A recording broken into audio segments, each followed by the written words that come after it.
जय श्रीमन नारायण गुरु जी। जी। मेरा नाम विजय कुमार नरवरे है। मैं मध्य प्रदेश बैतूल जिला से आया हूँ। मैं भारतीय सेना से सेवानिवृत्त हूँ। महाराज, मैं जब सेना में था तो मैं काफ़ी ठीक ठाक था, लेकिन जैसे ही सेना से सेवानिवृत्त हुआ तो मेरा मन बहुत विचलित हो गया। मेरा मन इतना विचलित हो गया कि मुझे यही नहीं समझ में आया कि मुझे क्या करना चाहिए। लेकिन उस समय देखा गया कि जब मैं सेवानिवृत्त हुआ तो उस ईश्वर की ऐसी, क्या कहना चाहिए, कि कोरोना का ऐसा प्रभाव पड़ा कि मुझे लगा कि क्यों ना हमें उन लोगों की सेवा करना चाहिए जिसका कोई सेवादार ना हो। तो मैंने अपने साथियों के साथ मिलजुल के, जिनसे मुझे सहयोग मिला, हमने कोरोना में बहुत लोगों की सेवा करी। लोगों को हमने वैक्सीन के लिए लेके जाके जो नहीं जा पाते वृद्ध लोग, उनको लेके जाके गए, अपने बाइक पे लेके गए और उनकी सेवा करी। उसके बाद भी मेरा मन बहुत विचलित था। मुझे भक्ति आती ही नहीं है, मुझे भक्ति समझती ही नहीं है।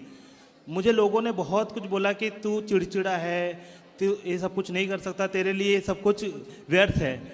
मैंने लोगों को सेना में जाने के लिए जागरूक किया, बहुत कुछ हुआ, पर मेरा मन कहीं शांत नहीं हुआ। मैंने बहुत दान देने की भी कोशिश किया, फिर भी मैं बहुत विचलित हुआ। फिर कहीं ना कहीं मुझे ऐसा लगा कि ईश्वर ने मेरे लिए रास्ता बनाया, और सेना में ही एक सिविल डिफेंस का एक पार्ट होता है, उसमें मुझे अपने घर से बहुत दूर मेरी पोस्टिंग आई। उसके पहले मैं मतलब कुछ ना आपको मैं जानता था। मेरी पत्नी जो कि मेरे साथ में है, वो मेरे कान के पास आपका मोबाइल लेके मतलब भागवत चलते रहती थी, कान के पास रख देती थी। तो मुझे आपके कुछ प्रसंग बहुत अच्छे अच्छे लगते थे, जिनके कारण मैं प्रभावित होते गया और मैं कंटिन्यू आपके सत्संग सुनने लगा। लेकिन बोलते हैं कि जब हम ज़्यादा किसी दूसरे क्षेत्र से उठ के हम सत्संग की तरफ आते हैं तो लोगों के अंदर समाज में लगता है कि दिखावा हो रहा है, आडंबर किया जा रहा है। फिर धीरे धीरे मेरे को लगा कि ये भी ठीक नहीं है। लेकिन जब मैं अपनी पोस्टिंग पर गया, जहाँ मेरी ड्यूटी है वहाँ पर, मैं वहाँ एकांत हो गया। मुझे कोई नहीं मिला आसपास। और पश्चिम बंगाल में जहाँ पे पूरे जहाँ देखो वहाँ मुर्गा कट रहा है, मछली कट रही है। मतलब मैं एकदम शुरू से, मैं फौज में भी ना मैंने कभी, देखिए आप हमेशा बोलते हैं कि नशा नहीं करना चाहिए, मांस मदिरा नहीं करना चाहिए, और मैं अपने आप को, चाहे आप उसको घमंड कह लो या कुछ कह लो, मैंने सेना में रह के, जो कि दारू के भंडार में भरा रहता है, मछली के भंडार में भरा रहता है, हमारे यहाँ पे फ्री में सब कुछ मिलता है, लेकिन मैंने आज तक कभी कुछ सेवन नहीं किया। मेरे अंदर कोई ऐसी विसंगतियाँ नहीं हैं जिससे कि आप ये कह सकते हैं कि मैं कोई नशा करता हूँ। बीड़ी, गुटखा, तंबाकू, सिगरेट कुछ भी मैं नहीं खाता पीता हूँ। महाराज, मैं पश्चिम बंगाल पहुँचा। पश्चिम बंगाल में मैंने केवल एक ही काम बच गया, ड्यूटी में रहना। तो अपने मोबाइल में आपकी सत्संग लगा लेना। 8 घंटे जब तक ड्यूटी में हूँ आपके सत्संग सुनता हूँ, और जब मैं रूम पर आता हूँ तो लैपटॉप में कंटिन्यू, चाहे खाना बना रहा हूँ चाहे कुछ कर रहा हूँ, जब तक नींद नहीं लग जाती, जब तक लैपटॉप में आपके सत्संग चलते हैं। और इतना मेरे अंदर प्रभाव चेंज आया कि मैं जिसको है ना आपके सामने बयां भी नहीं कर सकता हूँ। और जैसे बोलते हैं, संत लोग बोलते हैं कि हम चाहकर भी वृंदावन नहीं आ सकते, कितनी भी कोशिश करें। मेरा रिजर्वेशन 29 तारीख का वापसी जाने का था। मैंने 29 तारीख को अपना रिजर्वेशन कैंसिल कराया, और 2 तारीख का मेरा रिजर्वेशन यहाँ का ऑटोमेटिक हो गया। और वो भी ना चाहकर भी, हम कितना दिन पहले, 2 महीने पहले रिजर्वेशन करवाते हैं तब भी कंफर्म नहीं होता, लेकिन बाके बिहारी लाल ने हमें यहाँ बुला लिया और ऑटोमेटिकली 2 तारीख का हमने रिजर्वेशन करवाया, और 1 दिन के बाद का रिजर्वेशन हमें मिल गया। तो ये महिमा है आपके संत सत्संग की, कि जो हमें यहाँ तक जोड़ कर लाई। महाराज, मेरा एक आपसे क्वेश्चन है कि क्या ब्राह्मण कौन होते हैं? ब्राह्मण कौन होता है? ब्राह्मण जो सदा भगवान के आश्रित रहे, जो भगवान के आश्रित रहकर भगवान का भजन करे, यज्ञ करे, यज्ञ कराए, दान ले, दान दे, वेद पढ़े, वेद पढ़ाए, जो ये कर्म करे वो ब्राह्मण है। महाराज, हमारा समाज कहता है कि जो भागवत होती है, यदि आपने ब्राह्मण से नहीं करवाई तो आपके द्वारा की गई भागवत कभी लेख में नहीं जाती है। क्या ये सत्य है?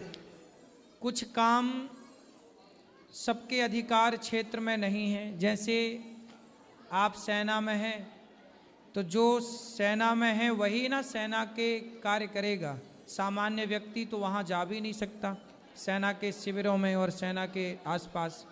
उसी तरह वेद पढ़ना, वेद पढ़ाना, व्यासपीठ पर बैठ करके कथा सुनाना, ये कुछ कार्य हैं जो विरक्तो वैष्णवो विप्रो वेद शास्त्र विशुद्धिकृत दृष्टांत कुशलो धीरो वक्ता कार्योति निस्पृहा।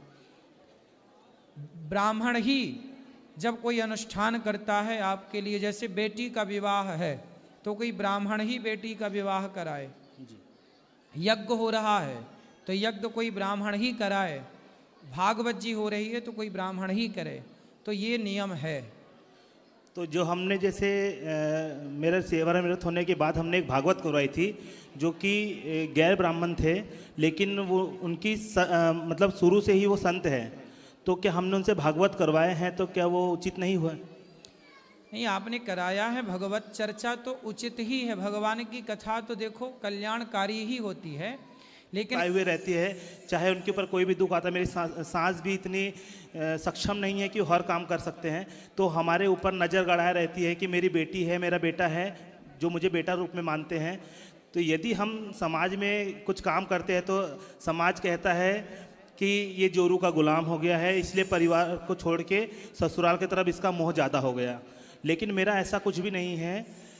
लेकिन मैं ये जानना चाहता हूँ कि मेरे जो ससुर है, मैं क्या उनके लिए बिल्कुल आपका दान कर सकते हैं? दामाद एक पुत्रवत ही होता है जी। आप अपने माँ बाप की भी सेवा करो, अपने माँ बाप की भी सेवा करके खुश रखो, और आपके सास ससुर पत्नी के माता पिता भी हमारे ही माता पिता हैं। जब पत्नी पुरुष के माता पिता को स्वीकार करती है, पति के माँ बाप को स्वीकार करके वो सेवा करती है, तो पुरुष को भी पत्नी के माँ बाप को स्वीकार करके और यदि जरूरत पड़े तो उनकी सेवा करना चाहिए, इंसानियत के नाते करना चाहिए। बुजुर्गों की सेवा करना तो अच्छा है। ये तो मूर्ख और नालायक लोग हैं जो कहते हैं कि आप ससुर की सेवा कर रहे हैं। आप अपने माँ बाप को भी खुश रखिएगा, अपने सास ससुर को भी खुश रखिएगा, और दोनों को बैलेंस बना के चलिएगा। ससुर तो है नहीं, मैं पितृ जो भी हैं, आपके सास ससुर हैं, आपके माता पिता हैं, जो हैं, बस उन्हें खुश रखिए बस। लक्ष्य मेरा बेटा एक श्लोक कहना चाहता है महाराज। दौड़ क्या चलो मयूर, दौड़ क्या बात करो, बोलो बेटा, चलो खुश रहो, चलो ठीक ठीक ठीक। बेटे का एक क्वेश्चन था मेरा। राधे राधे गुरुजी। जी मेरा ये प्रश्न था कि जब भगवान ने ही पूरे संसार की रचना करी है, तो हमारे को सिर्फ इंडिया के अंदर की